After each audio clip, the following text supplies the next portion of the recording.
No, it's not. Are you with Paris?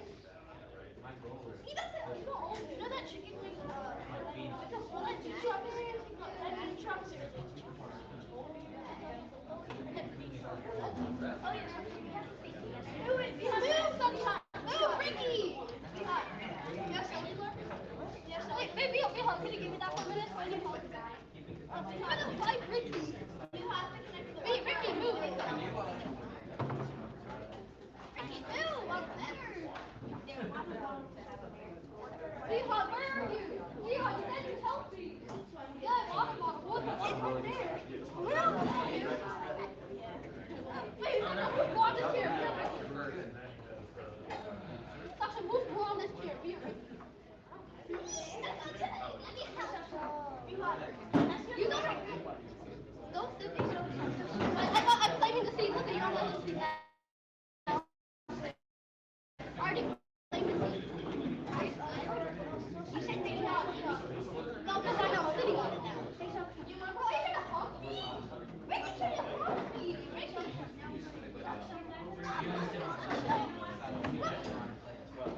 Who are you sitting on now? Who are you sitting on now? That's what I think.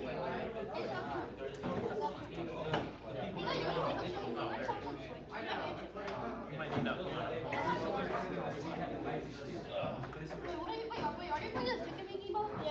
Bro, that beat drop, the beat drop is stop. No, you're not. It says it doesn't support USB-C to HDMI, but I don't understand why it says that. Yeah, I don't know. Can you plug an HDMI cable directly into USB-C? Alright, everyone. What's up? He's the super most we have National Master Sam Copeland here. He has a peak rating, USCF, of 2310 and a peak VA rating of 2210? No. 2198, that's what it is. Did not make 2200. Yeah, Totally went. 2198, so close. He's a former state champion here, and he is also former owner of Strategery, a company that will go into schools and teach chess. We've seen some youngsters come and become really strong because of him. Expert strength, I think, is the highest you've had, student-wise. Yeah, Jacob Zoll. And then now he works as vice president of chess.com over content and international. Good. All right. Sam is here to give us a lecture on chess positions that chess engines just do not understand. And then after the lecture, there's going to be a simul, which you'll have to pay $5 at the register for, and we'll notate, go over rules with that. So with that, I'll give it to Sam. Cool. Maybe we can close that door. Hi everyone. I don't have like very prepared notes or anything. I'm going to show some fun chess positions and just talk chess engines, and I think it'll be a good discussion. I hope everyone enjoys it. So I am 37 years old. That's incorrect. I had a birthday this month. I'm 38. So I was born in 1985, and when I was really getting into chess, like in high school and such, was right about then that Deep Blue beat Kasparov. Who here is familiar with Deep Blue and Kasparov? All right, I really thought that the younger audience wouldn't be familiar, but it seems like most here have heard of the Deep Blue versus Kasparov match. So Garry Kasparov was world champion from '85, my birth year, to 2000, and he was the first world champion to lose to a chess computer. He lost one game in '96 in a match, but he won that match. And Deep Blue was funded by IBM, the big company. And in '97, they came back for a rematch, and he lost that match in '97. And so that's kind of the first point at which computers were kind of better than humans. So it's an interesting kind of starting point to think about this. But our experience of chess computers has really changed a lot over the years. Interestingly, in '97, Kasparov claimed that the Deep Blue team was cheating and they had human players operating the machine and making the moves for the engine. So he didn't believe that a computer could actually beat him. At that time, he believed that he must be getting help from like a team of other strong humans to beat him. And these days, everyone is worried about humans getting assistance from the engines instead of engines getting any assistance from the humans. So that's like '97, but after Deep Blue beats Kasparov, IBM basically sticks it in the storage shed. Like I think of Indiana Jones and the Kingdom of the Crystal Skull, they stick all the artifacts in a warehouse somewhere in the middle of nowhere for some reason. That's what IBM does to Deep Blue. And so Deep Blue goes away, no one is able to play it after that. And for maybe like the next 10 years or a little less, engines are really good.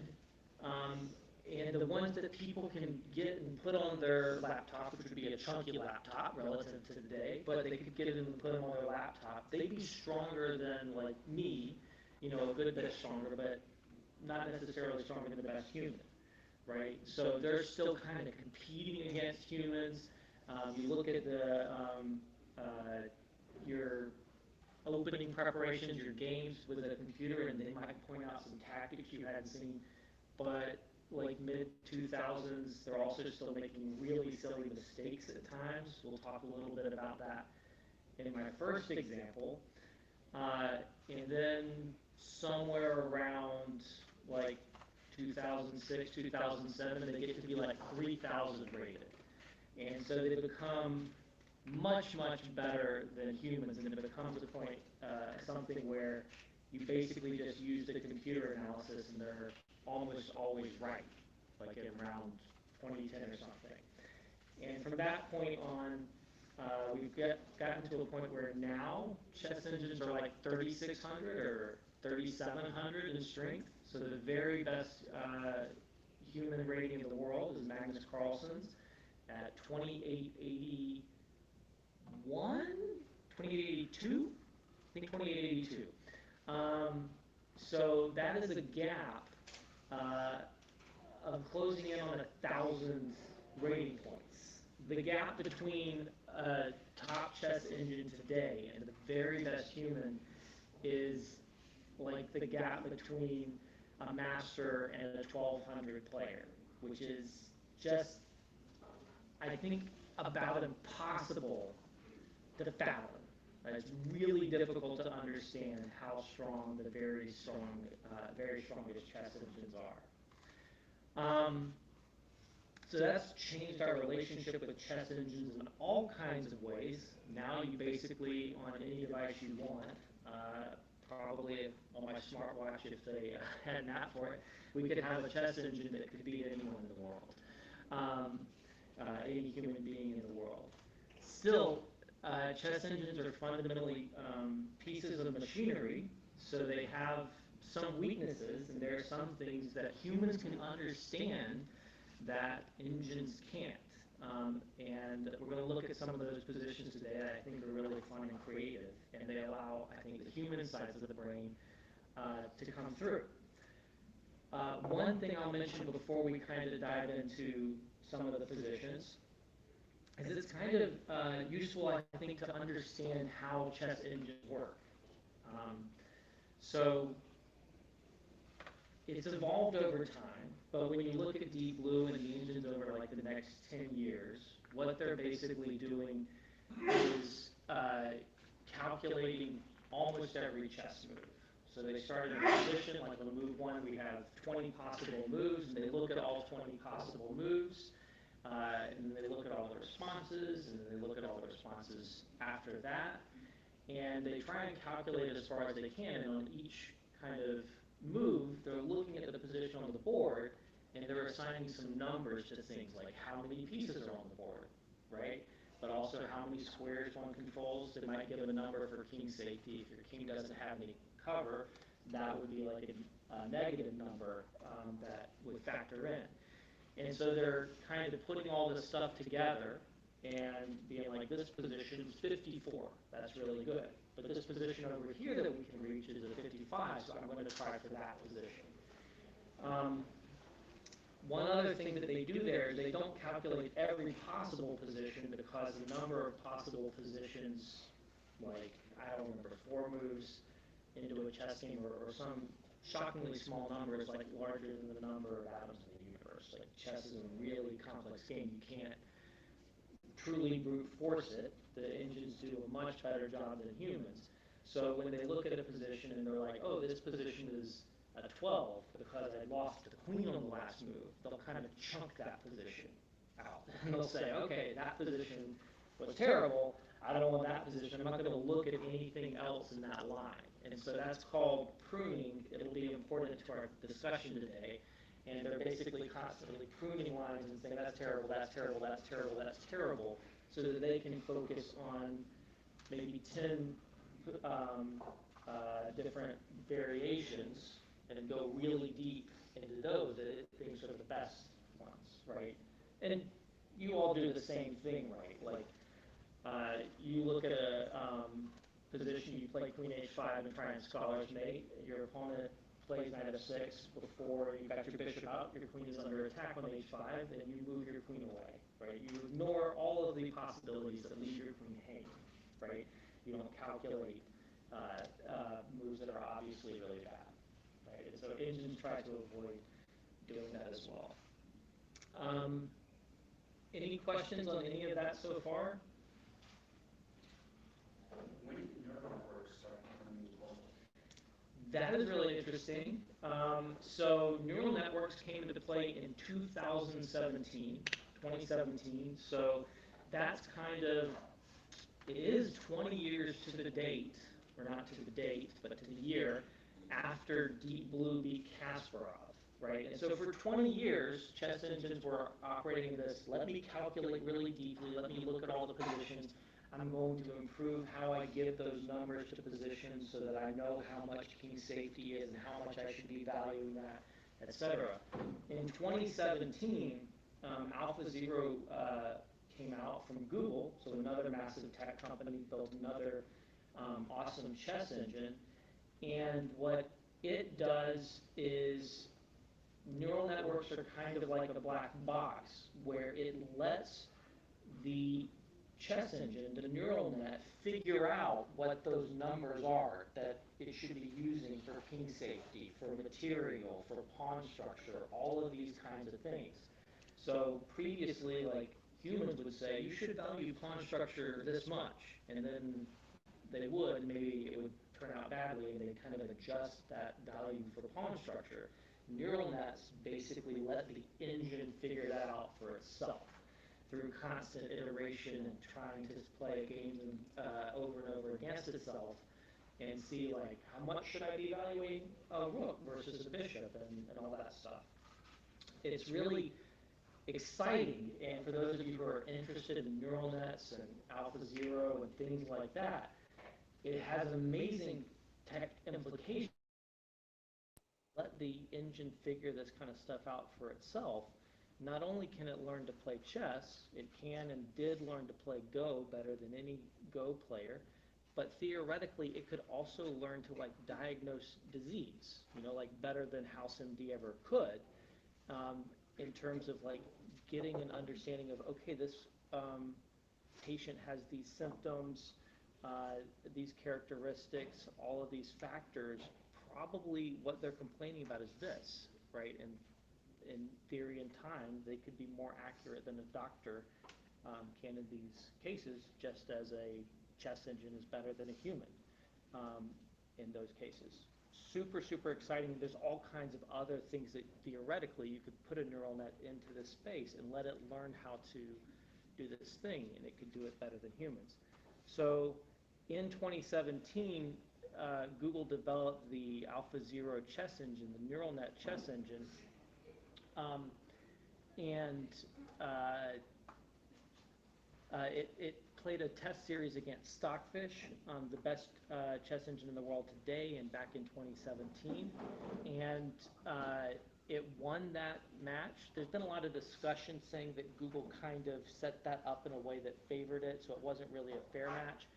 I think it doesn't really matter because they showed this entirely new way of thinking about chess engines that opened up all kinds of ideas. Whether or not Stockfish or AlphaZero was a bit better if properly optimized doesn't matter because you got a whole breakthrough there that's fantastically exciting. And I remember waking up in 2017 and seeing, like, on Twitter, now horribly named X, the games that were breaking and getting notifications in Slack, and we needed to cover it for chess.com and all of these kinds of things, and we immediately started recording videos and such.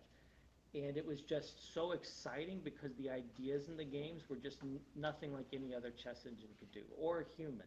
Like, it just had this understanding of control and space and the ability to sacrifice material that previously only a human could kind of do that, but it was doing it better than any human ever could. And neural nets work by having, like, theoretically the best possible evaluations of a position, but they calculate millions and millions, tens of millions of positions less than, like, Stockfish or other engines. So Stockfish is like this thing that's just calculating.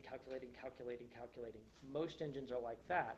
Neural network engines are calculating, but really spending a lot of time trying to say, okay, what's this position, exactly how good it is, and calculating it like a tenth as much as other engines. I heard, by the way, you can turn off the calculation. Matthew Sadler did this as a test, and the evaluations are so good that even if you don't let it calculate at all, which I can't even fathom how you can turn off calculation, so it's only looking at the current position and the available moves. It's not even like saying, I go here, other player goes there. It's not even looking there. It's just looking at the position that it can reach by playing the next move. It plays at like a 2600 level. So it plays it like as well as a grandmaster without calculating at all. Like, it's a huge handicap, 1,000 points, but it can still play like a grandmaster without calculating, which is mind-blowing to me. Today, the very best chess engines do both. So modern Stockfish and every other really good chess engine has a neural net in. They made it a bit smaller to make it more efficient, and it has the calculation tools from Stockfish.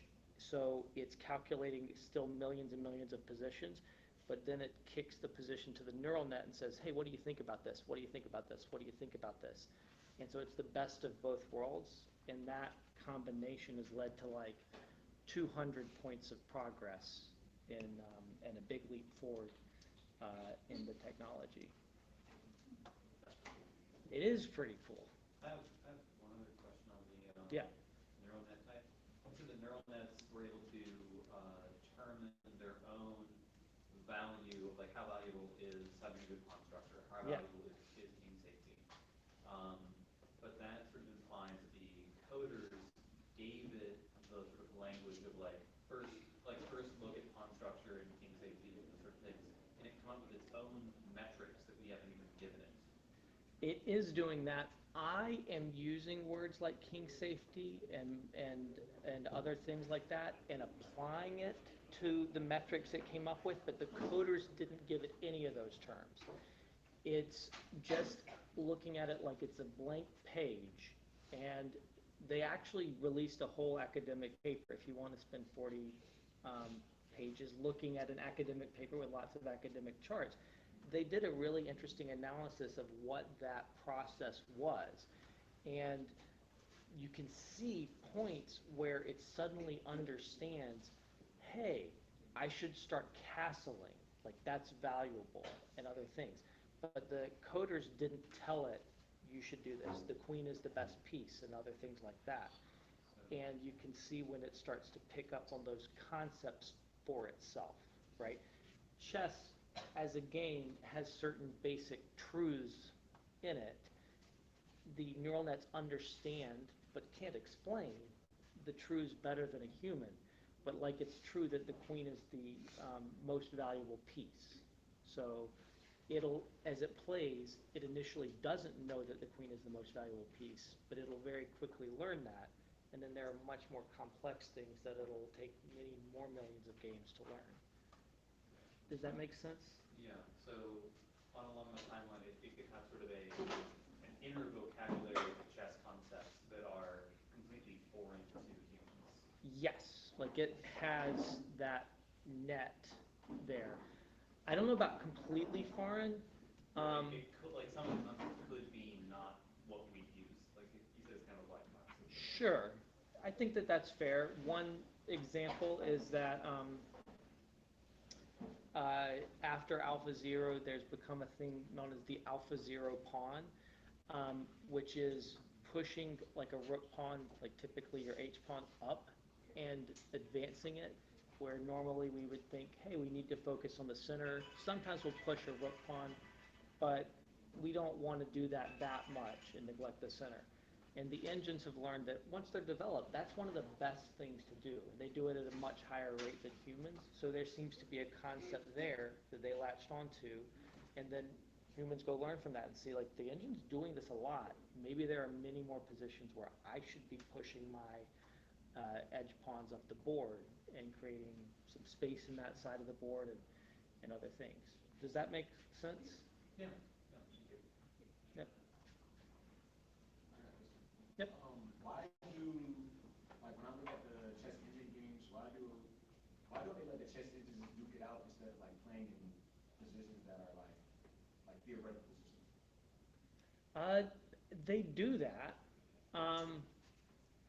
So top humans, like when they're preparing their openings and interesting positions, um, they'll be using multiple chess engines to look at the position, and when they think it's really interesting, sometimes what they'll do is there's software where you can have like engines play it out, and so they might have the engines kind of play a tournament amongst themselves overnight so that they can see different ideas, and then like they'll get in the next day and be like, okay, here's 20 games. Oh, it turns out there's this idea that these engines have latched onto. It's really effective.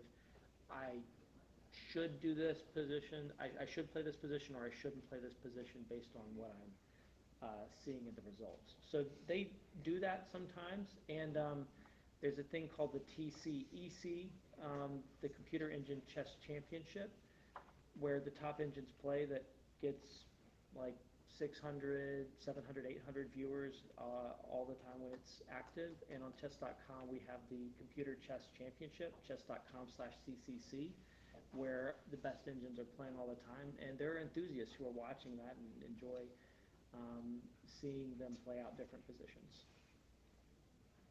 So. But if you have them start from the first move, they invariably create a draw, right? Yes. You don't tell them to play e4 or d4. You just immediately let them pick from the start.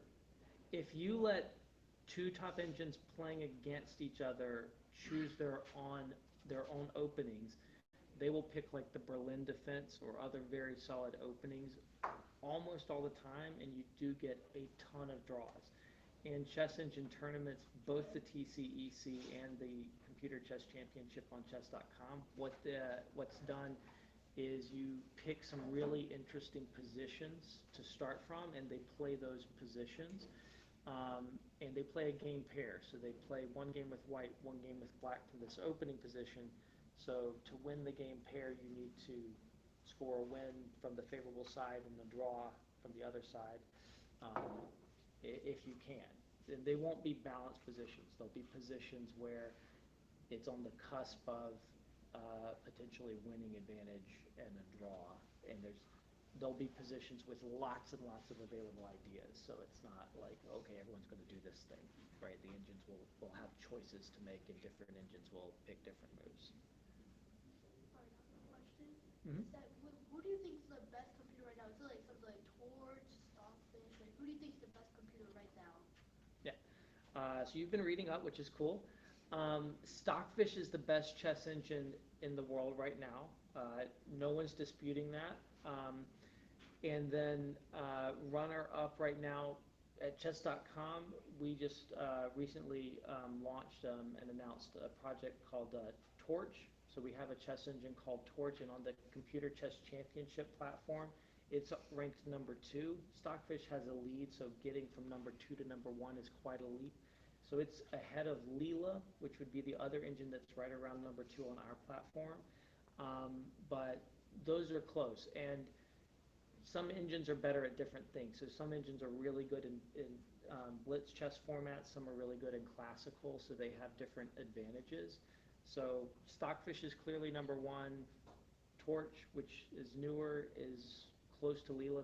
They're very competitive. I think both the Torch and Leela teams would say that, and we hope to see them competing more. And then there's lots and lots of other engines. Dragon, Komodo.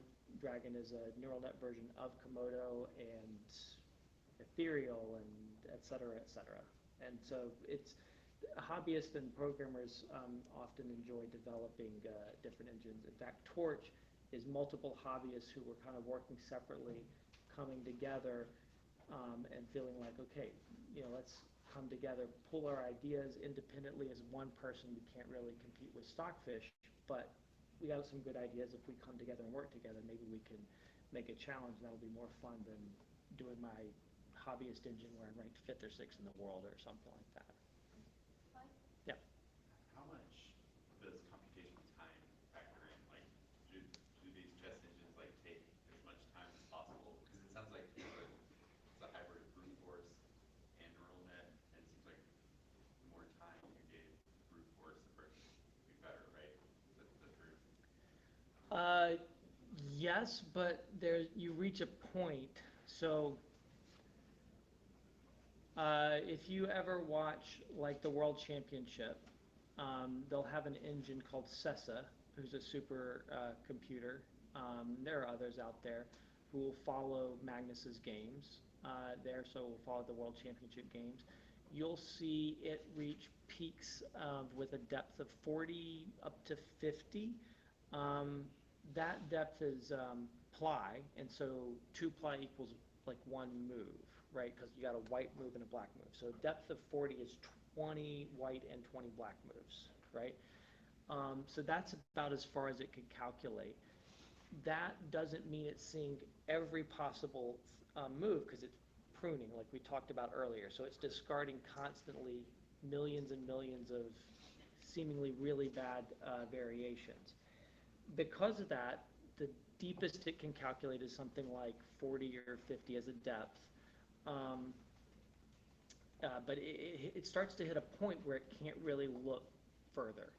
And also, as we'll see in some of these examples, you get to a point where it's pruned a move, and it doesn't matter how much more time it will spend, it is not going to see that because it pruned that move out, which is interesting. So also, like on chess.com with game review, because when you play a blitz game, we want to give you an analysis quickly. I can say we do depth 18 as default, and you can change that in your settings, and it'll give you a more accurate game review. But we've kind of found that depth 18 certainly is not a perfect analysis of the game, but it is a really good analysis to catch most tactics and things like that, missed mates and other things. And it takes almost no time for the engine to get to depth 18. Right. Yeah, I was thinking like against the world chess champion, you might need more time, or in the 90s maybe you needed as much time. I don't know. I didn't like. Did they need all the time they could get? Or? I'd say that within 30 seconds, and probably less, most of the time it's found the move that it thinks is best. And it's usually right. You'll see it fluctuate. If you watch an engine calculate for a while, it might switch back and forth between 2 moves that are very close, right? It's like a butterfly effect kind of thing. And both moves are honestly very, very viable, and so forth. Chess has choice, right? It's not the case that there's always only one correct move, even for the very best engines in the world. Other questions? What makes Stockfish so much better than all the other engines? It's a very technical answer, but it's a few things. Um, One is the team, the lead person and the other people who've been heavily involved are really good. The founder is Tord Ramstad. At least I think that's his name. He also did the Play Magnus app and the engines in there. I've heard it said that he's the strongest unrated player in the world, that he's about Grandmaster strength, but he doesn't play rated games. There's not many people who get to be that good without actually competing on a regular basis. Probably there are more now since so many people do play online a lot, but he doesn't even do that. He just like doesn't play and is really good. So the team there, also it's open source, and open source has a value that the Stockfish program has been around for a long time, so there's a lot of iteration, people contributing different ideas to it, and taking a look at the code and figuring out where there are spaces for improvement. And then I think the third thing is their testing network.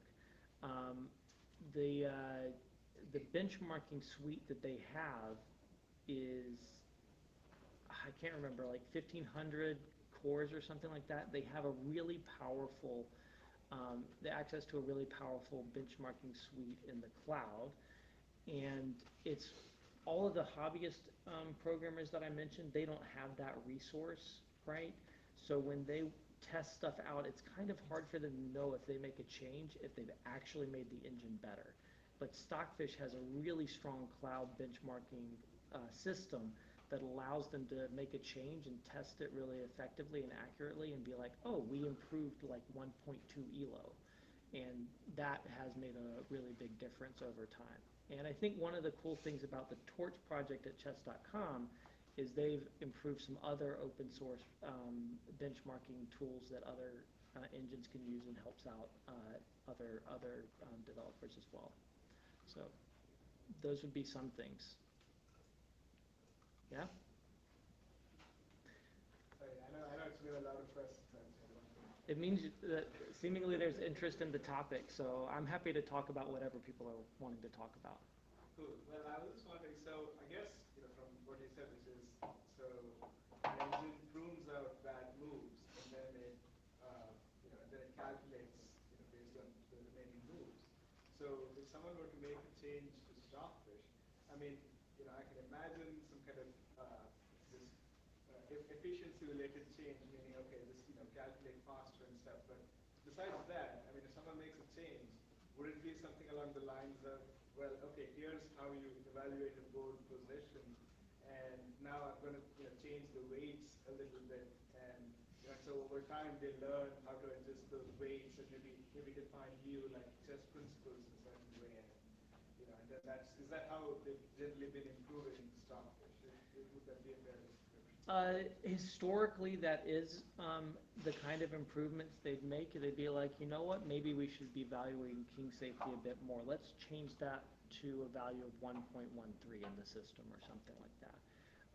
And there are other things that would be iterated on. Now, since the neural networks on the best engines are doing the evaluation, they're not actually making any direct inputs there. The neural net handles that evaluation.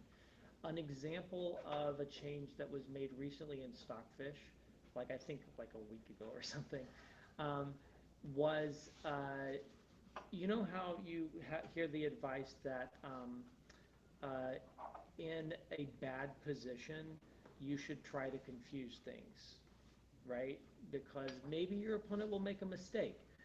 They made a change in the Stockfish system so that if it has a choice when it thinks a position is bad, it will choose the variation it has considered more complex, right? And they were probably doing something like that previously, but they made specific changes to try to get it to go to positions that, may be evaluated at 1.6 in favor of the opponent, and it thinks it's losing, but it's messy. Maybe they're both missing something, as opposed to going for the 1.5 position where it's simple and it's losing. Something along those lines. So they made that change, they tested it, and they improved like 1.3 ELO, which is significant when you're the best engine in the world, evidently. Yeah. I have a question about the future with AI and everything. This is kind of like AI.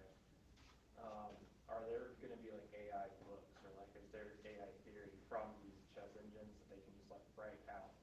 Like I can tell that AI be like, hey, I need to write this code, and then it tells me step by step to write a code to do whatever I want.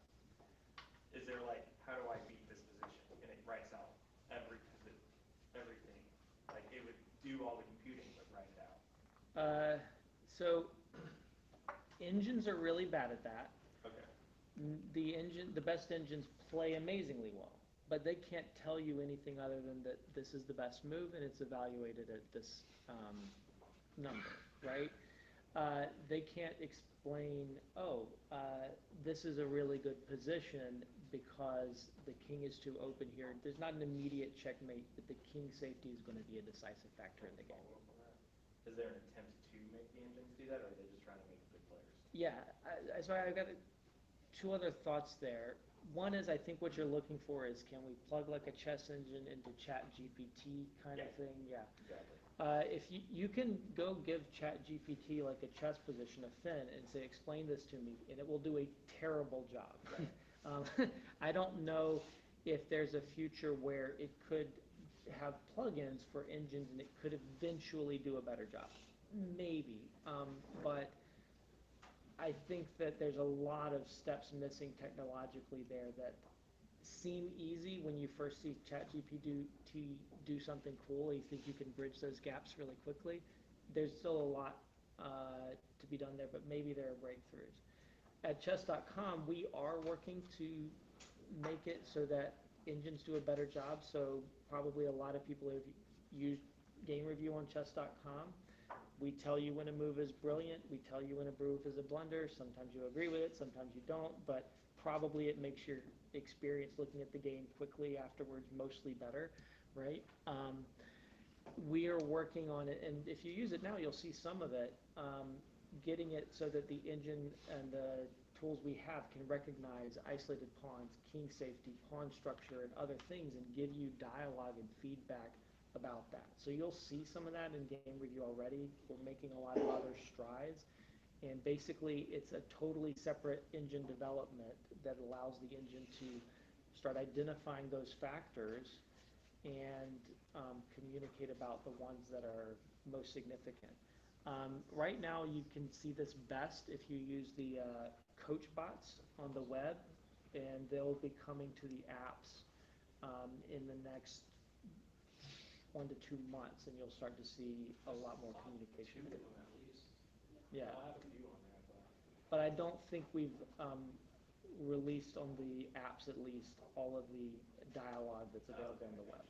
So we're working on it. I have a question. So like the coach on game review, how does the coach on game review tell you like this move, this? But in the opening speech and stuff, like you see like there's this one little guy like the coach. If you have like a membership, it tells you what a move does. Like it sometimes it's actually extremely well on like some moves, like. And sometimes not so good. Yeah, exactly. So like, is there like a human operating the coach, or is it just like it is trying to figure out how like slowly by slowly piecing it together? Like what's the coach? So in the opening specifically in known positions, we did have specific staff members, like some people who work with me, write out thousands and thousands of explanations of opening positions, because we can have a human do that. But obviously there's a more than a universe of atoms possibility, a set of possibilities for positions, so we can't do that except for like known opening positions. Basically, we teach it to understand factors in the positions, and so we teach it about isolated pawns, doubled pawns, king safety, central control, and we help it learn. We basically develop a whole separate set of software that isn't trying to play well but is just trying to understand the position and communicate about it. It's really difficult. Sometimes we do a great job, and sometimes we don't do a great job and have to work on it. Some might be familiar, you mentioned the Torch project earlier. Some might also be familiar with the fact that chess.com bought Komodo previously. Sometimes we get questions like, why not just use Stockfish? Why did chess.com buy Komodo or Torch? They're not as strong as Stockfish. And the reasons are that we want to develop things like this. And Stockfish is an open source program, and I mentioned earlier there's some really cool, powerful things about that.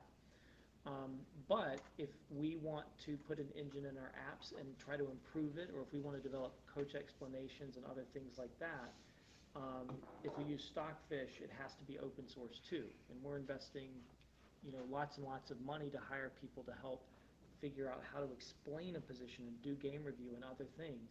So we need our own engines like Komodo that we can develop this kind of stuff on top of and be able to include it and sell it. Fundamentally, we have to develop some proprietary code. Open source is amazing, but we as a company need to develop that, and that's why we have projects like Torch to help us have strong platforms to do these things. So, shall we look at chess positions? Yes. Okay. A whole hour just answering questions. That's not true. I spent about 40 minutes. So. Wait, I thought we started at 6. No, we didn't. We did? Oh. I'm blaming James. We were supposed to start at 6, but that was because previously when I did this, we did it at 6:30. I can't get here at 6, and I didn't notice that James had scheduled at 6 today. So, in any case, I'm going to start by showing you one of my favorite chess games of all time. So, this game, and we've skipped the opening phase, is between Rivka and Hikaru Nakamura. This was played in 2007. I had the pleasure of watching this game be played live on the Internet Chess Club. The Internet Chess Club was the chess platform before chess.com, before Lichess. And 2007-ish would be about its height in terms of players like Hikaru and Magnus, who would always play on his coach's account instead of his own account. They'd do battle, Komsky would play, etc. And they had chess engines that would play on the platform and Blitz and other things. And players like Hikaru would go in and try to play these chess engines. And in 2007, the engines were really good. And this is a 3-minute game. Playing an engine at a 3-minute game is just kind of insane. But Hikaru was amazing at developing like anti-computer ways to play and figuring out how he could steal points and get the computers to misplay these positions. He even still does this in the modern world in terms of playing against mittens and things like that, and doing really well. He knows how to create positions that engines struggle with, and not against like the best Stockfish. He's not going to get a point in a normal game, but he still goes in against strong bots that others can't and is really effective. So Hikaru is black, so we're seeing this position from his point of view. We're like 70 moves into this game at this point. What's the correct evaluation of this position? Is that even? 0.00. Yes. The correct evaluation of this position is that it's drawn. Why is it drawn? Really hard to figure out how to make progress. Yes. Prophylaxis? There's no progress to be made. You have a completely locked pawn structure here, right? So these pawns are all thoroughly blockaded. Like no pawn move, no pawn break here is good for either player. You're just losing material. So the correct outcome in this case should be that both players just shuffle back and forward for however long they want to, and then eventually the game is drawn. Which, first of all, is a really good achievement for Hikaru because he's playing a friggin' computer in 3-minute chess. Like, a draw is great. But Hikaru had actually prepared to get into these kinds of positions. And For people like me who are watching Hikaru play, you'd see him play over and over and over and go, okay, if I play like these opening moves, it'll go for this. And if I do this, it'll go for this. And I'll just keep doing that. And now I can get a draw anytime I want with this strategy, right? But Hikaru found an exploit that was even better than getting a draw here. So he plays rook e6.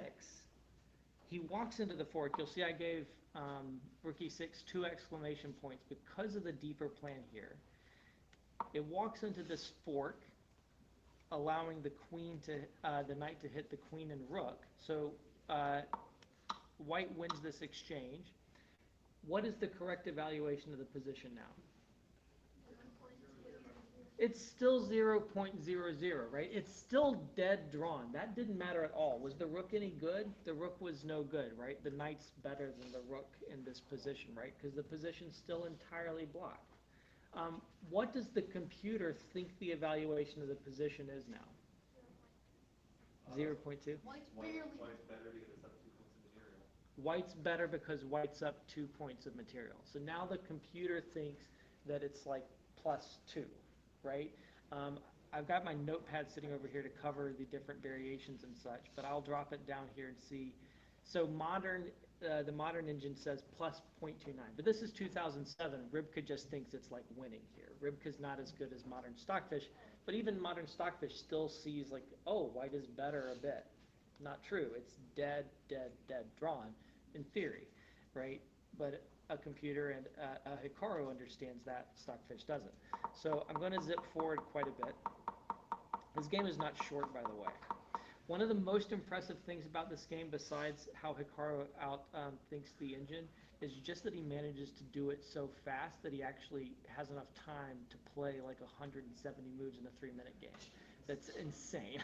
Just as a physical achievement, absolutely mind-blowing. So they're shuffling, they're shuffling, they're shuffling, they're shuffling, they're shuffling, they're shuffling, they're shuffling. Shuffling, shuffling, shuffling, shuffling, shuffling, shuffling, shuffling, shuffling, shuffling, shuffling, shuffling.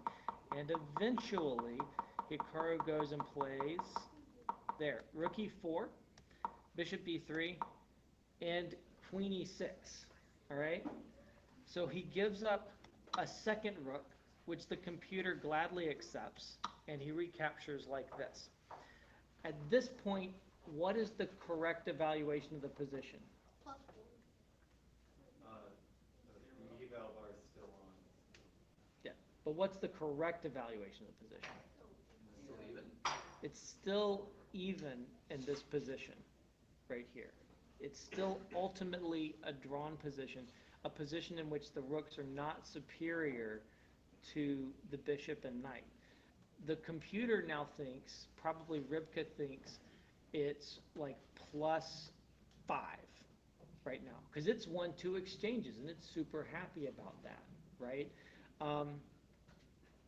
Modern Stockfish says 1.3, and I'm going to drop it down and see what it says is best here. So it's saying like rook a1. That doesn't do anything, right? Like the knight can jump into f5 here, right? And everything is blockaded, and white can throw away some pawns, but nothing's going to change. In fact, if I were a human playing this position, I would throw in f5 immediately here and at least try and open it up. But even modern Stockfish, like the best engine in the world, isn't telling you that you should do this. And I think as a human, you should absolutely play f5. And maybe you could even win. You're certainly not going to win with rook a1 that does nothing, or queen d2 that does nothing, or rook d2 that does nothing. So these suggestions by the best engine in the world today still are not meaningful suggestions, right? Yeah. So at one point when you're like skipping moves, I thought the queen and rook were like a battery, and the bishop blocked the other rook that was defending. So couldn't Hikaru have won the pawn at one point? The e3 pawn. I feel like he was thinking at one point. When the bishop was on e2 before it moved, I thought he would won it. Yeah, like wait, Right yeah, here? Like right there, yeah. Yes, but remember, he's down an exchange. So actually the engine points out a tactic. Bishop takes b5 with the idea that, hey, I've opened up an attack here, and if you trade here, suddenly your queen's hanging, and there's this. But even if that tactic didn't exist, you shouldn't take the pawn because you're opening the position and changing this dynamic of it's totally blocked and drawn. Now it actually would matter. It could potentially matter that white has an extra exchange. So the engine had a tactic prepared, and in this case, actually, if the tactic wasn't there, black would, I guess, maybe even be better. You could play this as I got a pawn for the exchange, and actually I'm doing well. But in principle, Hikaru's not trying to win the pawn. He's just trying to play against the computer's best thinking. That was quickly spotted, though. So kudos there, and I will be attentive in the simul. It's like a modern or a rat, some G6, B6, I fianchetto everything and play really slow. I can't remember specifically.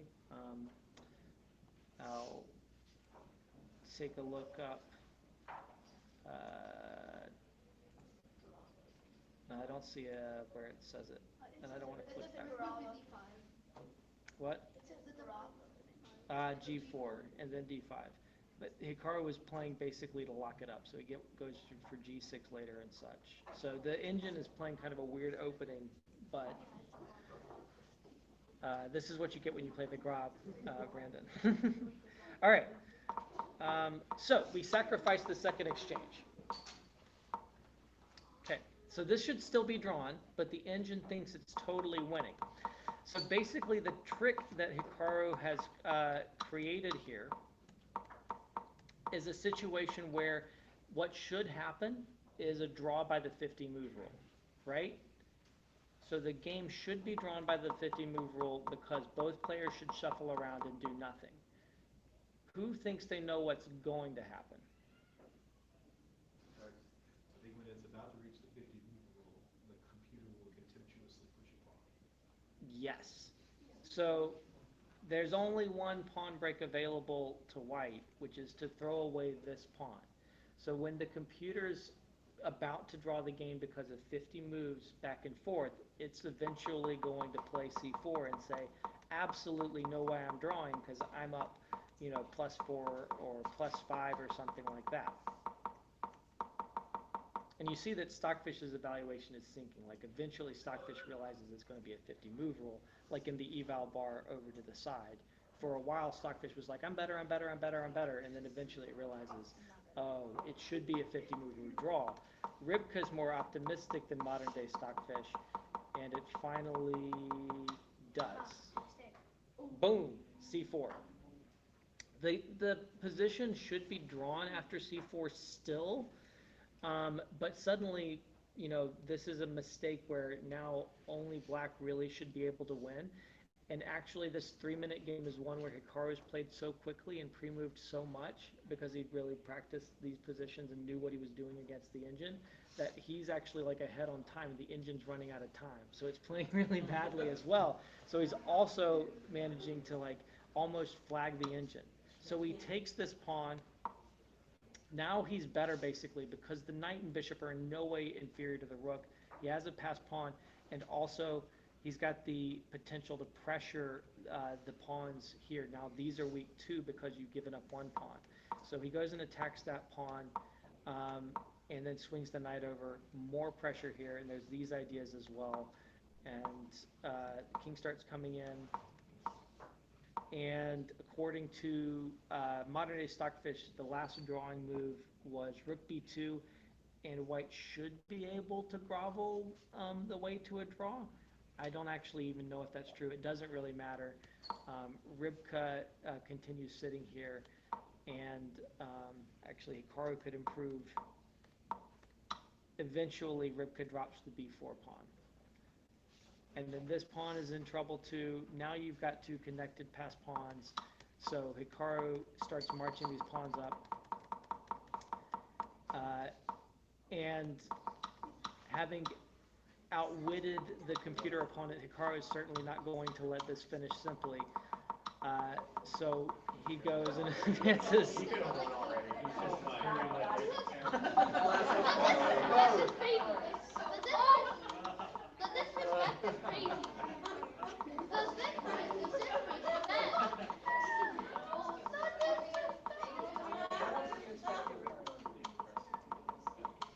So, the classic 5 bishop mate that we all know. There you go. Even when you have 5 bishops, you got to make sure at least one of them is a light squared bishop. But here we have 2 light squared bishops. Yes, sir. And I said it was 170 moves. That's incorrect. It's 271 moves in a 3-minute game. Yeah.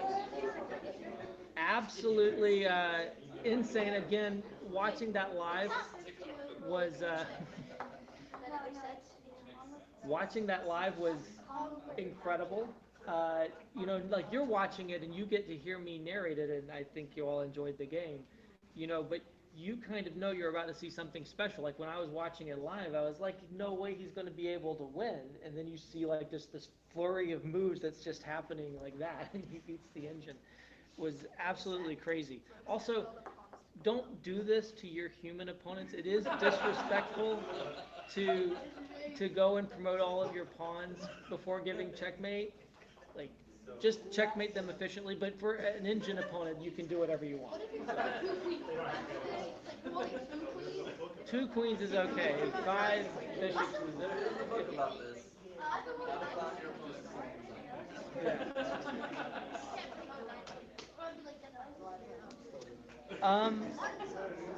It's a scoreboard.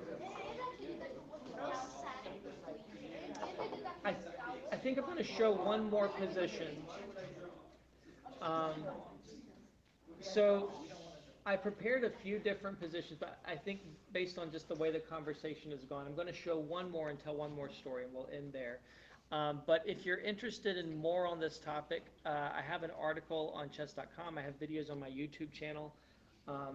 So I wrote an article called 10 Positions Chess Engines Just Don't Understand that has 277,000 reads. It was popular. It was on the top of Hacker News, which is a very popular kind of sort of Reddit platform for programmers. And I did a video that has like 100,000 views. So you can check that out, and there's a lot more positions than we're getting to tonight there. And I've got other positions that I've discussed on my YouTube channel. So that Hikaru game I included in that article, but the next position that we're going to look at is not one that I included in that article. James, a question?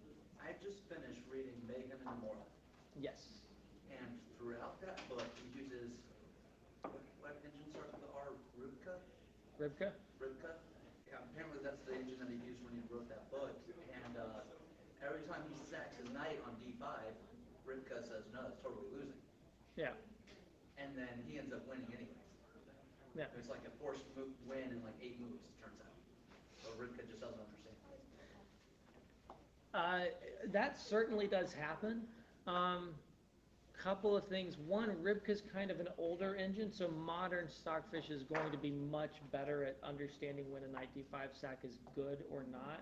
So I think if Mark Esserman were editing that book again and used modern engines, there'd be less of that. Although Mark is a storyteller, he might stretch the truth a little bit in terms of what the engine evaluation would be.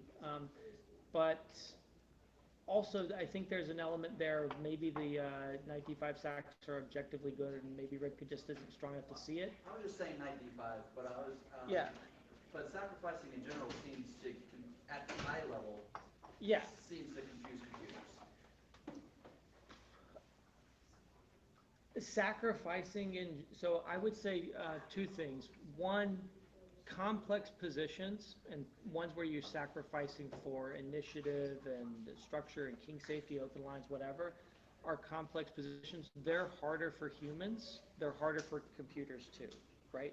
So that's why, if you have an attacking style and you sacrifice, even if there's ways for your opponent to defend, often they won't find the right ways. Like you kind of, unclear sacrifices are going to typically lead to better results for a human playing another human, even if objectively the evaluation is unclear. So it's hard to understand those positions And sacrifices are really good against humans, and sometimes computers don't understand them that well either. But modern neural net engines do sacrifice a lot and really well. Yeah. Alright, so I have a question. So I was watching YouTube videos about like guess evil and normal. It was someone doing game review. So let's say a queen is protected by a pawn, right? Someone accidentally leaves it hanging. The person took the queen and was considered brilliant. How is taking a queen a brilliant move? Much for take it out. Like it was that glitch of the computer because a queen was hanging. And the bishop took it. I couldn't possibly answer the question without seeing the position well, and we've also changed our algorithm a lot over the years. And, Yeah, it was like 3 months ago from now. okay. Yeah.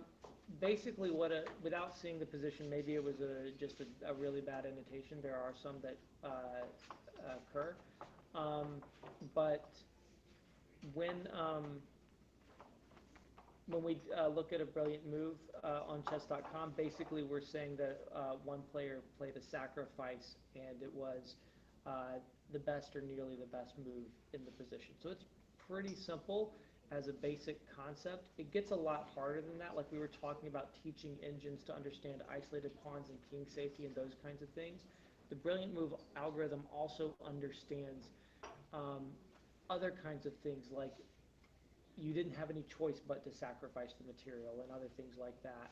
And it looks at specific circumstances and discards those as not brilliant and other things. And I understand like this parameters and stuff like that. some different concepts. There's, I don't know, like 100 different instances of places where we do and don't consider things brilliant. And so we constantly refine that and tweak the programming and how it thinks about those things.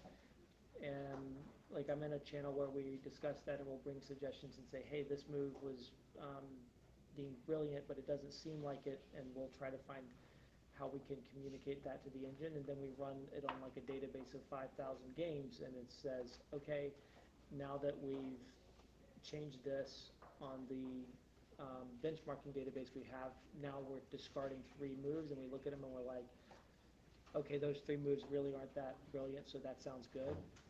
And sometimes we'll make a change that is intended to pick up new cases, and we run it on 5,000 games, and we say now, compared to what the algorithm was before, we find 5 extra brilliant moves, and these are actually really, they feel brilliant, and we fine-tune that all the time. I can give an example from my own play where I didn't get a brilliant move, and I darn well should have, and I know why. So maybe I give that as another example. But to look at this case, this is a position posted on my own Twitter account. So I posted this position, white to move. You can try and solve this position. And I've tagged Chess Vision AI here. So Chess Vision AI is a Twitter bot that uses Stockfish to do some really interesting things. I really like Chess Vision AI. I've connected with the developer, Pavel Kacperchek, I think, before. Super cool guy, does all kinds of interesting projects. But also Chess Vision AI is a bit of a meme on Twitter because people will tag the bot every time someone posts a puzzle, and so like different people get annoyed because they're getting the puzzle spoiled, like they want to think it through. And chess coaches will be really irritated that they post a puzzle and then like 10 people immediately reply to tag the bot and get the solution instead of actually trying to think it through. So I posted this position and tagged the bot specifically because I wanted to give it a position that I thought it would flub, and I was right, and it did miss the solution. So right after I posted it, I tagged the bot, asked it to scan white, and it says that black is slightly better, negative half a pawn-ish, and recommends that white retreat the bishop with bishop d3. So I had to call it out. Not the correct evaluation from the engine. And I think Chess Vision AI, the developers also had fun with it. Let's see. Better How do I look at its replies? Why am I not seeing like all the replies? Because X is broken. X is so broken. I don't want to reply, I just want to see the replies. Because listen, someone said sacks a queen, queen is stuck, easy checkmate. If you go to the easy source, why did you Ah, there we go. There's a reply by the people who run the bot. From the bot's POV. It's all out war with skins. War. I can't tell who's winning with the gift war. Bro really celebrated. There we go. I feel like that's not Rosa right. So, with that context and a little bit of storytelling, can you do better than the bot? What is the correct move in this position for white here? And what is the correct evaluation? Pawn G4. I'm afraid that is not the correct move in this position. So I said three things. It's probably something like sacking. So probably Queen H5. Yes. Queen H5 I'm stronger than the computer. is correct. Yes. That's the point of this lecture. We're stronger than computers. Exactly. Yeah. Sack the queen. It's not that hard. No, but I thought I had it open. That's better. I found they could do Right? just you sack the queen. Where's your GM title, Arnold? Yeah, exactly. There is one. I deserve one after that. You can see I just opened the position in the analysis board, and you can see it's recommending the same line, and it's not seeing the best move, and you can let it calculate for a long time. I think if you give it a couple of minutes, it might get there eventually, but that really seems an unfair advantage, because after a second, the engine's calculated millions of positions, so I think it should see it in a second. Queen H5 is the correct move, and as soon as I put it on the board, you see it immediately go, oh, that's made in 7. But it's prunes it out really quickly, and so while it's calculating, it's like discarded that move like right away, and so it never or almost never sees it after that. So first off, we can mention that if the king tries to step backward and decline white's generosity, then you can just mate here, and it didn't matter if you went here with the king, it would still be mate. So black is basically forced to step up, capture the queen here. Then we have bishop f7 check, and so our bishop check is forcing the king to step over, and it's mainly preventing the king from escaping to this critical g6 square. So king h4 is the longest defense, and then knight d2 in this position, so you can come over and get this check here with the knight. So white is threatening to put the knight there, push the king over, and then play pawn h3, and that'll just be checkmate right there. So knight over, and then pawn up is checkmate. Longest defense includes bishop b4. This doesn't actually change anything because you play c3. It's just that black is trying to stop this move, but it doesn't help more than just a little bit. And then f4 is an attempt to get a path for the king to flee in this direction. But after knight f3 check here, king g4, you play pawn to e4, you cover this f5 square, and no matter what black does in this position, this next move, pawn to h3, is checkmate. So really cool, really flashy. I'm not saying queen h5 is easy by any means, but I do think basically any grandmaster is going to consider queen h5 in this position, because the king is dragged up the board and is very close to being checkmated. So this is kind of forced. I'm going to show you one other position really quickly. We're not going to do a full analysis.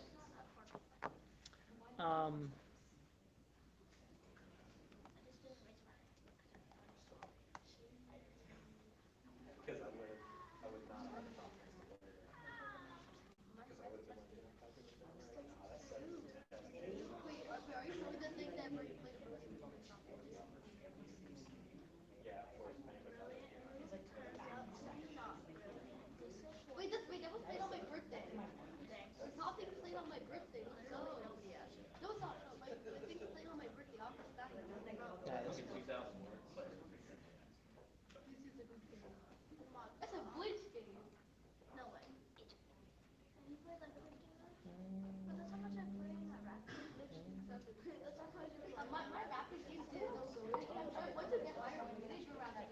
All right. So this is a blitz game I played on chess.com.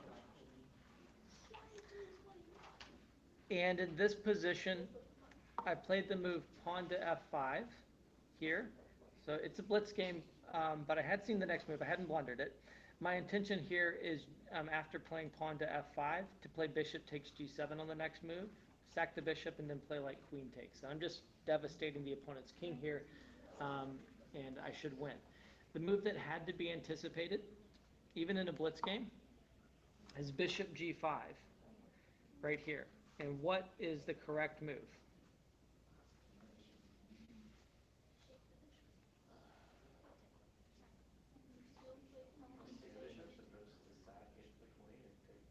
Wait. That's what I just said. Yeah, I'm literally just Queen takes g5.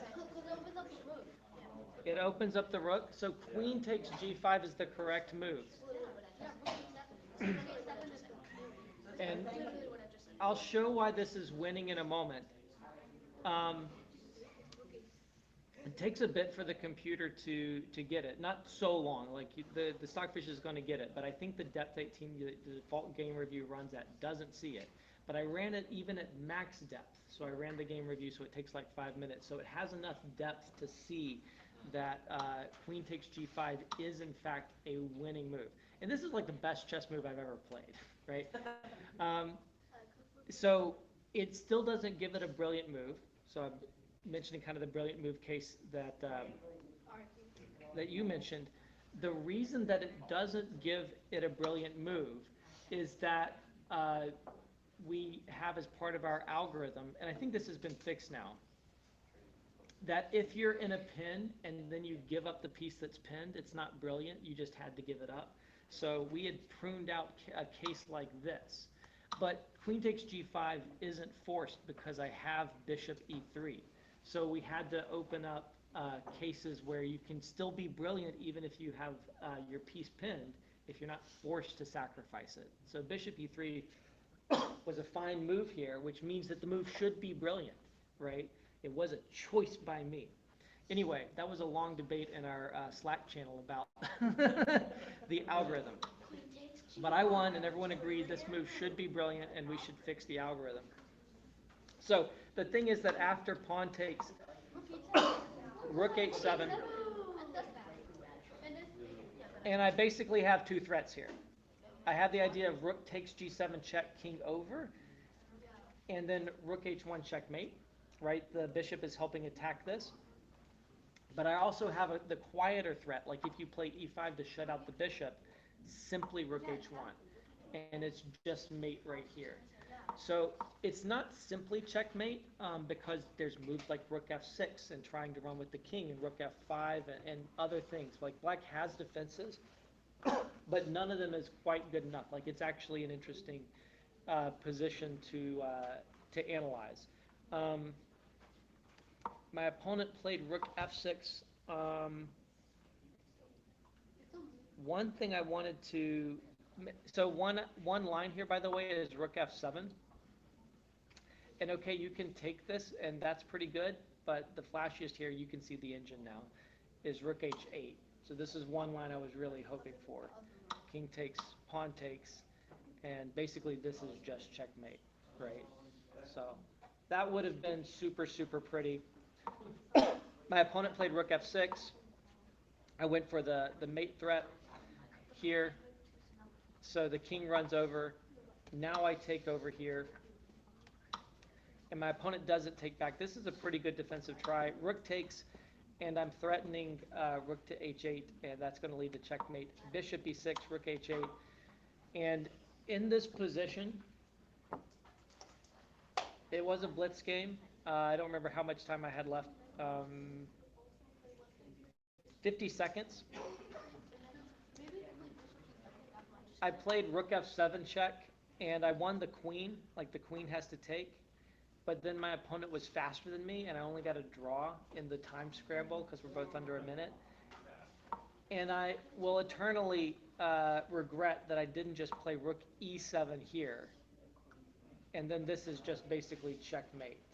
And if I'd played rook e7 and then played g7 checkmate, like this would have been my best game ever, I think. Like, I have enough reach through chess.com that I could have publicized it. I could have gotten it into like just best game of the year discussions. But that would have been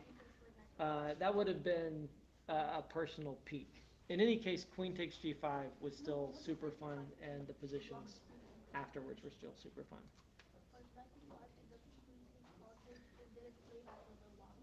My voice is shot, so I guess, like Hans Niemann, it's now time for me to let the chess speak for itself.